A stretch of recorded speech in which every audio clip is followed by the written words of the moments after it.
நான் இப்பொழுது அசியாரை பற்றி கதையாக கூறப் போகிறேன். 1182ஆம் ஆண்டு இத்தாலி நாட்டில் பிறந்தவர் தான் இது அசிசியார். அவரது சிறு வயதிலிருந்து தாயும் தந்தையும் கடவுளின் பிள்ளையாக வளர்த்தார்கள்.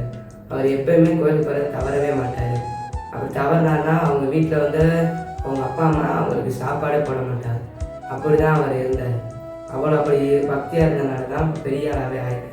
அது எப்படின்னா அவங்க அப்பா சொல்லி கொடுப்பாரு, எல்லாருக்குமே உதவி செய்யணும், ஜாதி மதம்லாம் எதுவுமே பார்க்கக்கூடாது அப்படின்னு தான் அவர் சொல்லி வளர்த்துருக்காங்க அவங்க அப்பாவும் அம்மாவும். அப்படி ஒரு வேலை தான் அவங்க அசியாருக்கு வந்து விவரம் தெரிஞ்சதுக்கு முன்னாடி அவங்க சின்ன வயசுலேருந்தே அந்த ரோட்டில் இருக்கவங்களுக்கெல்லாம் உணவு கொடுக்கறது, அந்த உணவு கொடுக்கறது பெரிய ஆளானதுக்கப்புறம் அதே தான் பண்ணார். எந்த தீய பழக்கமும் அவர்கிட்ட இல்லவே இல்லை. அப்படி இருந்தனால தான் பெரிய ஆள் வந்தார். அப்படியோ தான் இயேசுப்பா பற்றி அவருக்கு ரொம்ப பிரியமாக இருந்தப்போ அவர் நற்செய்தியெல்லாம் செஞ்சார். பரப்பும்போது அந்த எதிரிகள் வந்து ஏன் இப்படி கடவுளை பற்றி சொல்கிற, கடவுளே இல்லையே நீ அப்படின்னு சொல்கிறத வந்து அடித்தாங்க.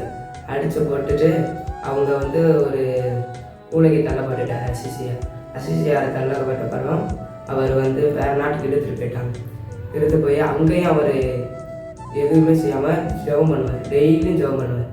அவங்க அப்பா அம்மா எந்த அந்த அப்பா அம்மா இருப்பாங்களே அந்த இதுவே கிடையாது, நம்மளுக்கு ஏசப்பாங்க அப்படின்னு சொல்லி டெய்லியும் ஜெபம் பண்ணுவான்.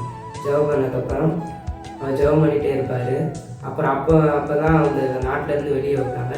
அப்போயும் அங்கே போய் எல்லாருக்கும் சாப்பாடு கொடுக்குறது, அவங்க அப்பா என்னென்ன செஞ்சாங்களோ அது அவங்க அப்பா என்னென்ன சொன்னாங்களோ அதை அப்படியே செஞ்சவர் தான் அசிசியார்.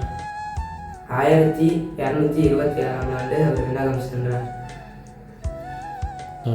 இதில் வந்து நான் என்ன கற்றுக்கிட்டேன்னா, நம்மளும் இப்படி மற்றவங்களுக்குலாம் உதவி செய்யணும், நம்மளும் இப்படி இருக்கணும்.